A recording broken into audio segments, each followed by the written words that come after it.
रउआ लोग के देखा रहल बानी। देखी पहले के ज़माना रहल ह कि जितना माता जी लोग रहल उ जात रहल लो अरियार बरियार के लगे। अब घरे में अरियार बरियार आ जाता रहे।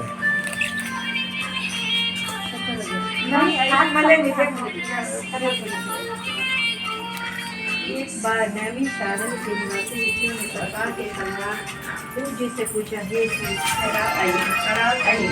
लोगों के बालक किस तरह दीर्घायु होंगे? सूर्य बोले, जब द्वापर का अंत और कलयुग का आरंभ था उसी समय बहुत सी शोकाकुल स्त्रियों ने फ्री वाला पंडित जी के देखा होता नहीं। क्या इस कलयुग में माता के जीवित रहते पुत्र मर जाएंगे? जब वे आपस में कुछ निर्णय नहीं कर सकी तब गौतम जी के पास पूछने के लिए गई। जब उनके पास पहुंची तो उस समय गौतम जी आनंद के साथ बैठे थे। उनके सामने जाकर उन्हें मस्तक झुकाकर प्रणाम किया। तदनंतर स्त्रियों ने पूछा, हे प्रभु, इस कलयुग में लोगों के पुत्र किस तरह जीवित रहेंगे? उसके लिए कोई व्रत या तप हो तो कृपा करके बताइए। इस तरह उनकी बात सुनकर गौतम जी बोले, आपसे मैं वही बात कहूँगा जो मैंने पहले से सुन रखी है। गौतम जी ने कहा, जब महाभारत युग का अंत हो गया और द्रोण पुत्र अश्वत्थामा के द्वारा अपने बेटों को मारा देखकर तब सब पांडव बड़े दुखी हुए।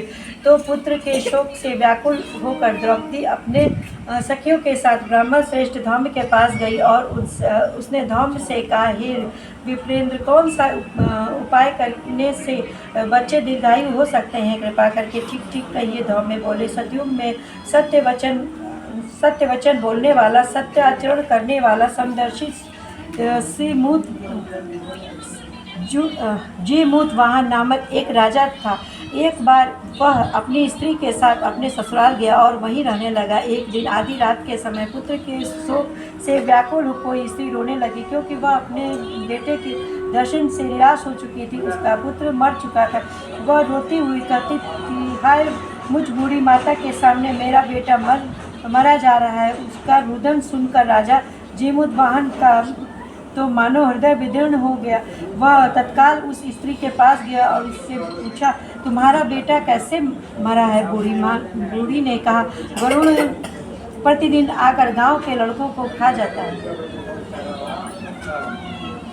इस पर दयालु राजा ने कहा, माता अब तुम रो मत, आनंद से बैठो, मैं तुम्हारे बच्चे को बचाने का यत्न करता हूँ। ऐसा कहकर राजा उस स्थान पर गया जहाँ गरुड़ आकर प्रतिदिन मांस खाया करता था। उसी समय गरुड़ भी उस पर टूट पड़ा और मांस खाने लगा। जब अतिशय तेजस्वी गरुड़ ने राजा का बायां अंग खा लिया तो झटपट राजा ने अपना दाहिना अंग फेर कर गरुड़ के सामने कर दिया। यह देखकर गरुड़ जी ने कहा, तुम कोई देवता हो? कौन हो तुम? मनुष्य तो नहीं जान पड़ते। अच्छा, अपना जन्म और कुल बताओ। पीड़ा से व्याकुल मन वाले राजा ने कहा, हे पक्षीराज, इस तरह के प्रश्न करना व्यर्थ है। तुम अपनी इच्छा भर मेरा मांस खाओ। यह सुनकर गरुड़ रुक गया और बड़े आदर से राजा के जन्म और कुल के बात पूछने लगा। राजा ने कहा, मेरी माता का नाम शैवा है और मेरे पिता का नाम शालिवाहन है। सूर्यवंश में मेरा जन्म हुआ है और जीमूत वाहन मेरा नाम है। राजा के दयालुता देखकर गरुड़ ने कहा, हे महाभाग, तुम्हारे मन में जो अभिलाषा हो वह वर मांगो। राजा ने कहा, हे पक्षीराज, यदि आप मुझे वर दे रहे हैं तो वर दीजिए कि आपने अब तक जिन प्राणियों को खाया है वे सब जीवित हो जाए। हे स्वामी, अब से आप यहाँ बालकों को न खाएं और ऐसा उपाय करें कि जहाँ जो उत्पन्न हो वे लोग बहुत दिनों तक जीवित रहें। धौम्य ने कहा कि पक्षीराज गरुड़ राजा को वरदान देकर स्वयं अमृत के लिए नागलोक चले गए। वहाँ से अमृत लाकर उन्होंने उन मरे मनुष्यों की हड्डियों पर बरसाया। ऐसा करने से सब लोग जीवित हो गए और जिनको कि पहले गरुड़ ने खाया था, राजा के त्याग और गरुड़ की कृपा से वहाँ वालों का बहुत कष्ट दूर हो गया। उस समय राजा के शरीर की शोभा दुनी हो गई थी। राजा की दयालुता देखकर गरुड़ ने फिर कहा, मैं संसार के कल्याण एक और वरदान दूंगा। अश्विन कृष्ण सप्तमी के से रहित शुभ अष्टमी तिथि है। आज ही तुमने यहाँ के प्रजा को जीवन दान दिया। हे वत्स, अब से यह दिन ब्रह्म भाव हो गया है। जो मूर्ति भेद से विभिन्न नामों से विख्यात हैं, वही त्रैलोक के पूजित दुर्गा अमृत पात्र करने के अर्थ में